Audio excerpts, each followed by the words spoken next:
Welcome to the studio. Today it's about time for another small gear delivery. This right here is an entire bundle. It's music related. We got here headphones, THX50, a nice microphone, even more importantly, a pop filter, more on that later, and an entire arm.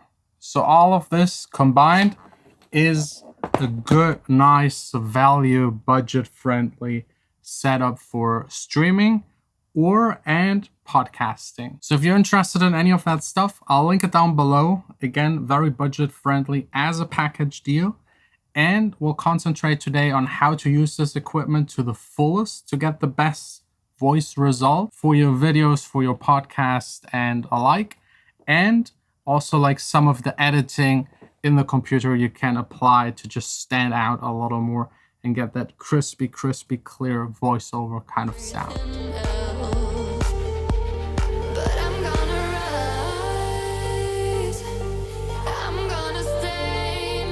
So everything necessary installed: headphones, the arm, which is really nice. Like you put it somewhere and it stays where it is and it doesn't transfer a lot of sound to the mic.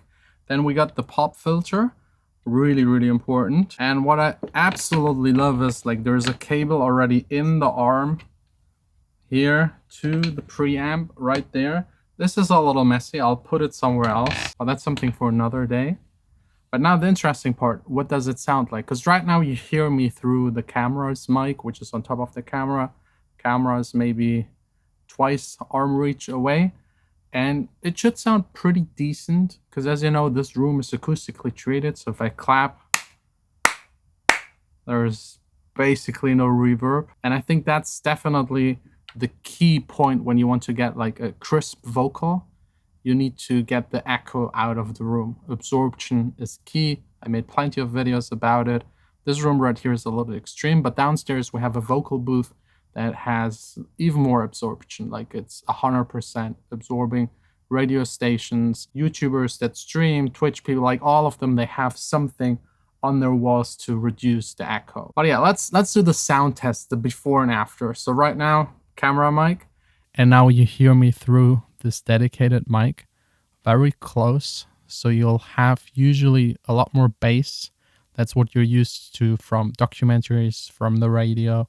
The closer you get, the more bass usually. If I go a little back, of course, the volume drops and also this bass increase is kind of gone. Close again. I like that.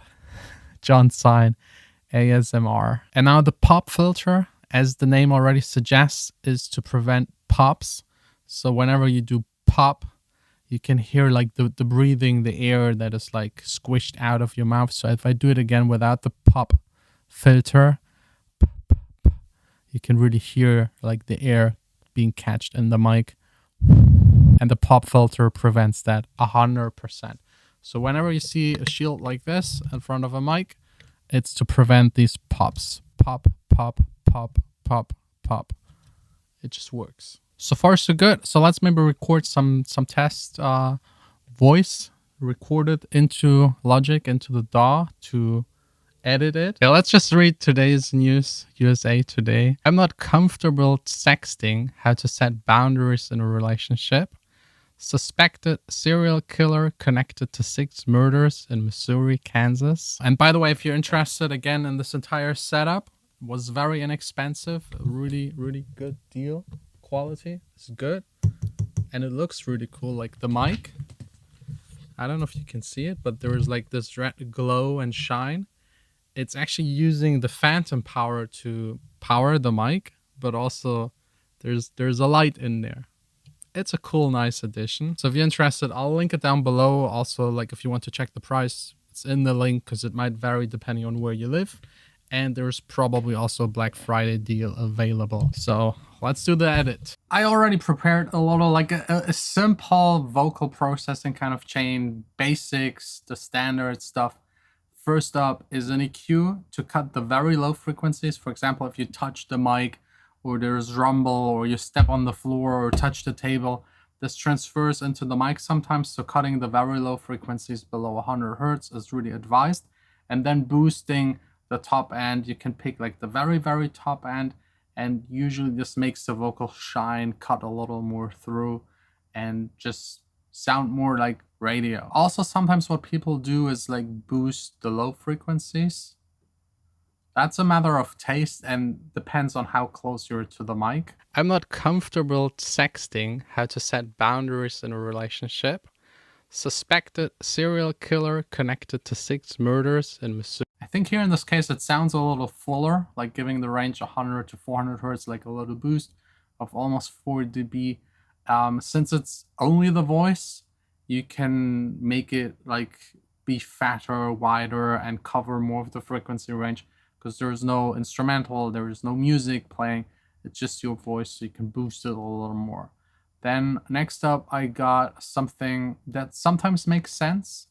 It's a denoiser. It just removes all of the noise. I'm not comfortable sexting how to set boundaries in a relationship. I'm not comfortable sexting how to set boundaries in a relationship. This video is definitely getting demonetized just for the sexting. But yeah, the denoise takes away the noise floor.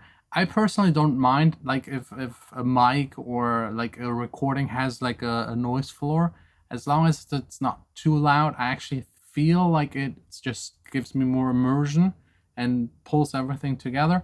But if you want to get rid of it, you can with a plugin like this. Then a standard compressor on top. The compressor, as the name suggests, is squishing the vocal. So every time you go further away from the mic, it will actually make the quiet part louder again, so that if you move, it doesn't change too much in volume. And if you do something really loud, it will automatically reduce it. So it's making the voice, the volume of the voice more equal. And then last but not least, the de-esser, it removes the harsh S sounds. They can be really annoying, especially if you boost the top end, especially if you get closer to a mic, especially for females. And like there's some people just have harsher S sounds, some less. I'm not comfortable sexting how to set. I'm not comfortable sexting. You can really hear that the S sounds are reduced. And that's basically it. Like I think you can apply these effects in OBS if you're doing like streaming. If you do podcasts, you anyways have the entire audio and you can alter it later on. If you do a video, you can change it in there. In Final Cut, I'm actually using these kind of plugins to enhance the audio of the mic that is on top of the camera. And also a quick tip is Audio Hijack. It's a program where you can have plugins on top. For example, right here, the span analyzer is like analyzing audio, and it can also capture sounds. You can put plugins in between. So yeah, that's that. What you need for podcasting, again, mic, arm, pop filter, headphones. If you don't have headphones and you output the sound through the speakers, it will be caught again by the mic and you get a feedback loop. That's really, really nasty. So headphones, pop filter, mic, arm, cable, and a sound card or preamp, something to connect it to your computer so the audio is actually being transferred to it. And if you're wondering why all of this for me, let me try and explain. So as you already know, I announced bigger changes to my channel. This one right here is a daily vlog of me being a producer and DJ already for 5.5 years. And I wanted to switch things a little up. For example, we're doing like a weekly feedback kind of video. I want to do it as a live stream. And I think for a live stream, a dedicated setup with a mic is a lot nicer than just using something on top of the mic. It's a more like controlled environment. It's less vlogging, it's less walking around. So I don't need like the mic on top of the camera. I can have something proper. And we're also planning to do a podcast again with some guests. So that's nice and handy, but more on that probably in a week or 2 or 3. I'll be able to share and announce everything coming up for next year. Thanks a lot for watching.